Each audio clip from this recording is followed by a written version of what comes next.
Trump calls emergency situation room meeting as Iran shuts the strait completely. The Strait of Hormuz is now fully closed, not partially restricted, not operating under a coordinated corridor with tolls, closed. The Iranian Revolutionary Guard Corps has announced to every tanker in the Persian Gulf and the Sea of Oman that any vessel approaching the strait will be targeted. Two Indian tankers that moved toward the strait, believing reasonably that they had permission based on what the President of the United States had publicly declared, were shot at, and the message transmitted by the IRGC on Channel 16 to the shipping lanes of the Persian Gulf was, and I want to be precise here, that the strait will be opened by the order of the leader, not by the tweets of idiots. That is where things stand this morning, and Donald Trump is in the Situation Room. Let us go through what happened, because the sequence of events over the last 48 hours is important, and the Western media is not presenting it clearly. On Friday, Trump announced a deal. He said the strait was open, that Iran had agreed to surrender its enriched uranium, that the axis of resistance would be defunded, that everything was agreed. Iran responded immediately that every single one of those claims was fabricated. But as a gesture of good faith, and I think this is important because it demonstrates that Iran is not the party that is being unreasonable here, Iran had been allowing some vessels to pass through a coordinated route, the Larak corridor, close to the Iranian coast, for ships that paid a toll and received IRGC clearance. Then Trump continued the naval blockade. Then Trump continued to publicly misrepresent Iran's negotiating positions. Then Trump continued threatening Iran during the ceasefire period itself. And Iran's response was to shut even that corridor down. The IRGC Navy issued a formal statement following the American side's violation of ceasefire conditions and its failure to lift the naval blockade. The Strait of Hormuz is closed. Any vessel approaching will be considered cooperation with the enemy and will be targeted. Statements by the American president regarding the strait have no credibility. This is not a miscommunication. This is not a negotiating posture that will soften in 48 hours. This is Iran telling the world in language that cannot be misread that it will not be moved by threats, and that the empire does not get to dictate the terms of a war it did not win. Now, Trump convened an emergency meeting in the Situation Room. Vance was there, Rubio was there, Hegseth was there, Bessent was there, CIA Director Ratcliffe was there, the chairman of the Joint Chiefs was there. And a senior U.S. official said afterward that if there is not a breakthrough soon, the war could resume within days. And what did Trump post on social media immediately after emerging from that meeting? A statement about what a great ally Israel is: courageous, bold, loyal, smart. His words: "This is a man who has just been told by his entire national security apparatus that the Strait of Hormuz is shut, that Iran is shooting at tankers, that the global energy market is in crisis, and his public response is a tribute to the Israeli regime." That tells you everything you need to know about who is making the decisions and in whose interest this war is being conducted. Because let us be honest about something. Netanyahu and the Zionist lobby have wanted this confrontation for decades. The United States has been steered toward it step by step.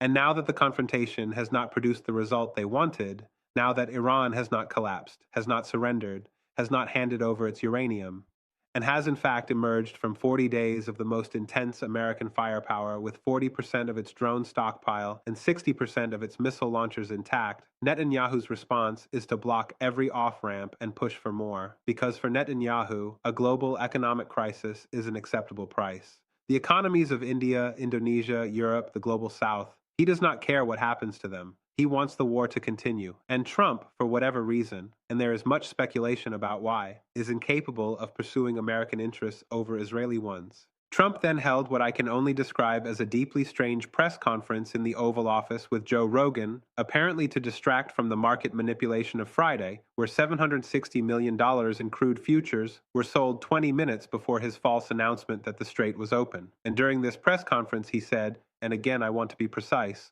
they got a little cute, as they've been doing for 47 years. They have no Navy, no Air Force, no leaders, no nothing. No Navy, no Air Force, no nothing. This is the assessment of a man who just called an emergency situation room meeting because Iran shut the Strait of Hormuz and is shooting at tankers. The Iranian military that has been firing missiles and drones continuously for 40 days. The country that the United States, with all of its allies, with all of its firepower, with access to the airspace and territory of every Gulf regime in the region, could not defeat. And Trump is telling Joe Rogan they have no Navy and no nothing. I have said before that I try not to interpret Trump because he contradicts himself constantly confidently, and one genuinely cannot always know what lies behind any given statement. But there is something worth noting here. When Trump says things that are demonstrably false about the strait being open, about Iran having no military capability, about a deal having been agreed, and those statements are then followed by coordinated market movements, one has to ask who benefits. The Epstein class that owns the financial markets and owns the media benefits.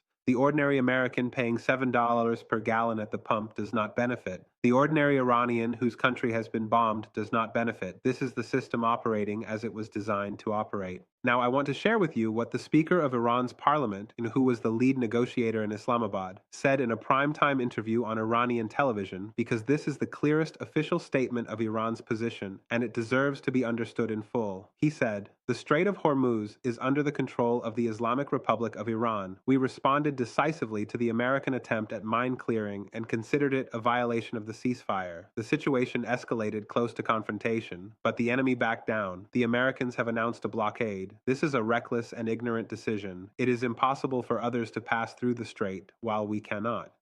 If the blockade is not lifted, movement through the strait will definitely be restricted. We are fully prepared. And if the United States makes the slightest mistake, we will respond with force.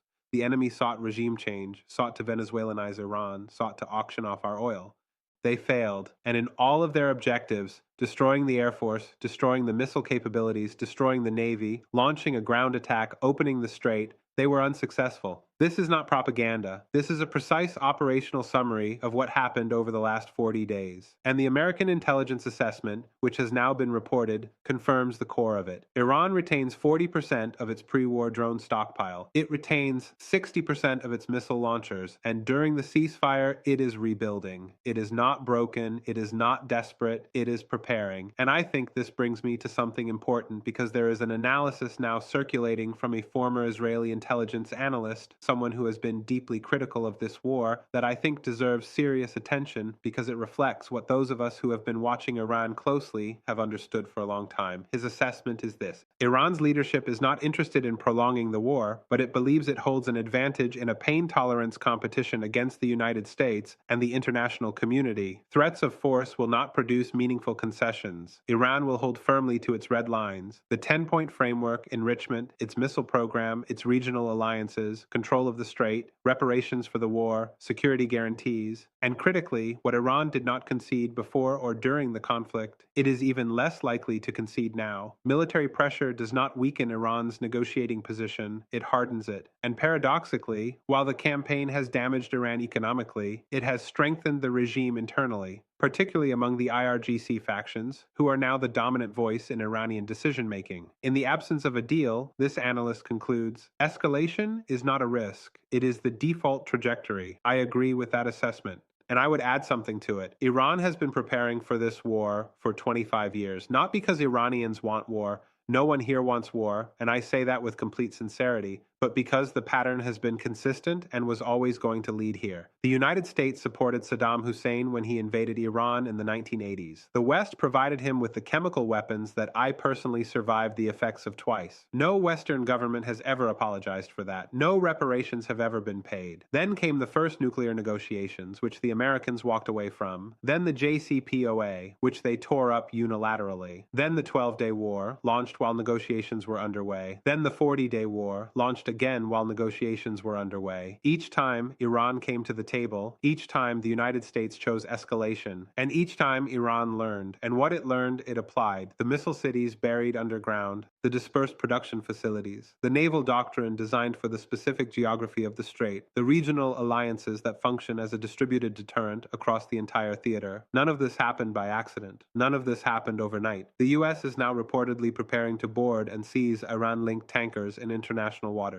If that happens, Iran will respond. The Red Sea will close. The Gulf will become a confrontation zone. And what we are already beginning to see in energy prices and freight costs and insurance premiums will accelerate into something that economists are starting to compare to 1929, not as hyperbole, but as a structural analysis of what a prolonged closure of the world's most critical energy choke point actually means for the global economy. And all of this, every bit of it, was avoidable. Flint Leverett and Hilary Mann Leverett wrote, "Going to Tehran more than a decade ago, they were in the American government. They dealt with Iran directly. They laid out a clear, achievable path toward normal relations. They were demonized for it by the Zionist lobby and its allies in Washington. If they had been listened to, we would not be here. The strait would be open. The global economy would not be heading toward catastrophe, and Iran and the United States might have something resembling a normal relationship today. Instead, Trump is emerging from emergency situation room meetings to post tributes to the Israeli regime on social media. The IRGC is broadcasting on Channel 16 that the tweets of idiots do not open the strait. 2 Indian tankers have been shot at. And somewhere in the White House, according to the Wall Street Journal's own sources, a man who projected bravado to the cameras is pacing the corridors with no plan, no strategy, and no understanding of the country he chose to go to war with. Iran did not lose this war.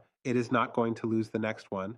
And the Strait of Hormuz will be opened on Iranian terms, or it will not be opened at all. That is not a threat. That is the reality of what 40 days of war and 25 years of preparation have produced. And no amount of situation room meetings, no amount of market manipulation, no amount of social media posts about great allies is going to change it.